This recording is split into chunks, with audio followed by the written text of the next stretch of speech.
सबै दाजुभाइ दिदीबहिनीहरूलाई विजयदशमीको हार्दिक मङ्गलमय शुभकामना। अहिले त्रियुगा नगरपालिकाको शिर रौता माताको रौता पोखरी र अहिले धार्मिक हिसाबले पनि अत्यन्त महत्त्वपूर्ण हिसाब मानिन्छ रौता पोखरीलाई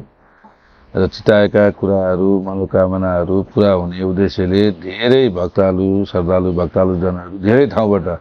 पूजा आराधना गर्न चाहिने रौता जाने हाम्रो पुरानो परम्परा सनातन कालदेखि नै चलिआएको हो र अहिले त्यो बाटोलाई त्यहाँसम्म रौता पोखरीसम्म पुग्ने बाटो त्रियुगा नगरपालिकाले त्यो बाटोलाई अहिले सफा गर्ने कामहरू त्यसलाई राम्रोसँगले ग्रेडिङ गरेर सफा गरेर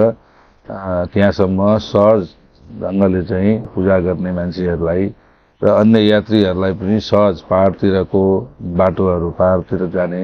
उदयपुर जिल्लाको अन्य पालिकाहरू जान पनि सहज हुने हिसाबले त्यो बाटो सफा गर्ने काम नगरपालिकाले गरिरहेको छ र अहिले दसैँ तिहारमा देश विदेशबाट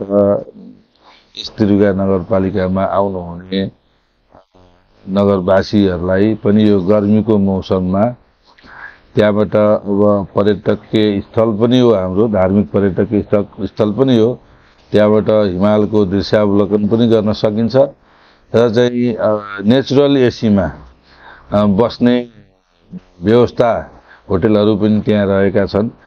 र त्यहाँको प्राकृतिक सौन्दर्यता पनि अवलोकन गर्न सकिने ठाउँ भएको हुनाले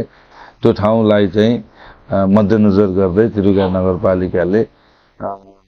सानो सानो गाडीहरू पनि पुग्न सक्ने